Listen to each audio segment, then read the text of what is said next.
I'm Colin O'Keefe, and this is LXBN TV. The Senate and White House reached a deal this morning to avert what Senator Harry Reid had called the nuclear option for avoiding confirmation votes on key appointees by President Obama.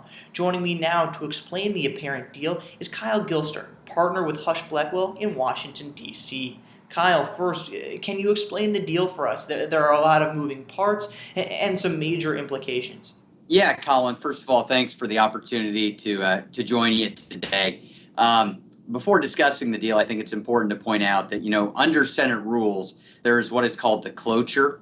And under cloture votes, you need 60 votes to proceed to do a final vote on a nomination. For example, when candidate X might get nominated to be the head of OMB, under the rules of the Senate, you need 60 votes. Under the current status quo, President Obama has struggled getting through many of his nominations through the Senate because the Senate has failed to get 60 votes. As a response to that, Majority Leader Reid has threatened to do what is called the nuclear option. And what the nuclear option is under the rules, you would cease using the 60 rule threshold to reach cloture, and Majority Leader Reid would find a way to maneuver that it would just require 51 votes to actually get ultimately a nomination through under the procedure. The Republicans consider this the nuclear option, and this issue is not a new issue. It came up, I believe, in 2005, and I think it was the Gang of 14 came to an agreement. Bottom line is this: the agreement was really starting to come into place last night. Last night, the Senate did something that was pretty historic. They met in the old chamber of the Senate. And I believe 98 of the 100 senators got together in the old chamber of the Senate to kind of air their grievances in private. Coming out of that is the following deal, which has been reported. Bear in mind, some of the I's still need to be dotted and the T's need to be crossed, and it's not final. But the press reports on the deal are this. There are two National Labor Relations Board nominations that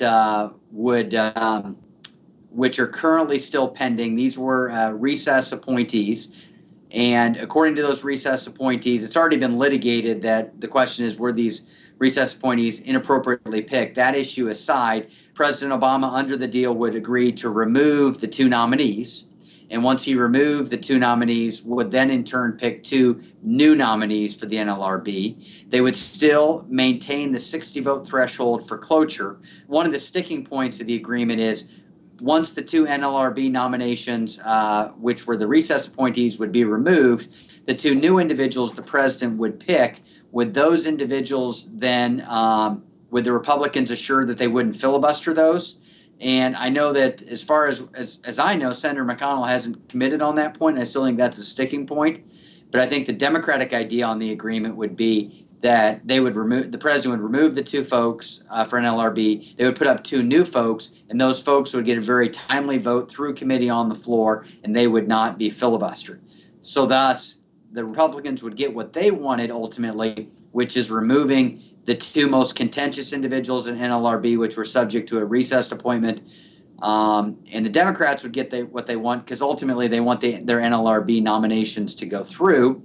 My understanding of the NLRB is if two new folks are not confirmed for the NLRB by the end of August, the NLRB will cease to be able to do business. As part of that deal, the Republicans would also let through Richard Cordray who is the nomination for the Consumer Financial Protection Bureau. And actually, I think they've already had one cloture vote where I believe he got about 70 or 71 votes. In addition to that, there are about 7 or so nominations which are also pending, including Secretary Perez of Labor as well as EPA. And my understanding is that the 60 rule vote would be maintained for those 7 individuals, but the Republicans would in good faith try to let them proceed. I don't know, Colin, if that kind of gives you the direction you need, but that's the agreement as it's been discussed. But again, ultimately the House or the Senate Republicans and Democrats through their different conference and caucus meetings this afternoon will ultimately need to ratify that deal. Mm-hmm. There's still a lot of work to be done. As you mentioned, some I's to be dotted and some T's to be crossed.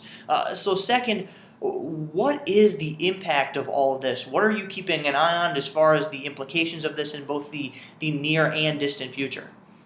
Well, I think that the reason why this deal, if it goes through, is important. And bear in mind, Senator McCain was very much a leader of getting this deal done.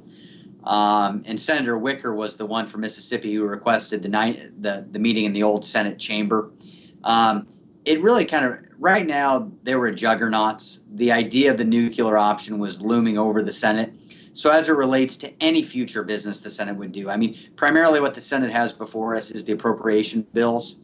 Our fiscal year begins again October 1, and they needed to get those appropriations measures through. This will provide a pathway forward to get that done. Speaking of pathways forward, I also think, the Senate has passed an immigration bill. The House is not, but ultimately any conference report, this would, if the House could get an agreement on immigration, which is a large if, but ultimately by this agreement today, if it's ratified, will ultimately enable things like immigration, the Farm Bill, the appropriations measures to hopefully, basically serve as the oil and the grease to get the deals done. But bottom line is, clearly the Senate was at a point of dysfunction. Senator Reid and Leader McConnell, both leaders of their party, there is obviously some recent friction, and hopefully, they can move past that and get the work done. I guess one last caveat is a deal is not done until ultimately it gets done. And as I look at this deal, I still want to see that the Republicans still might want to not totally divest themselves of the opportunity to filibuster some of these nominations. So just bear that in mind. It's definitely not a done deal. Absolutely. All politics aside, I think we would all like to see Congress just get things done. So hopefully this, shakes things loose and is, as you mentioned, the oil and the grease for Congress to finally get some things done. We definitely hope so, Colin, for the betterment of the country. Absolutely. Once again, that was Kyle Gilster. He is a partner with Husch Blackwell in Washington, D.C. If you're not already watching us here on LXBN, visit us at LXBN.com, where we have hundreds more LXBN TV video interviews, along with curated commentary from the Lex Blog Network's more than 8,000 members, many of whom will be chiming in soon with analysis of this story. Thanks for joining me today, Kyle. Thanks for the opportunity.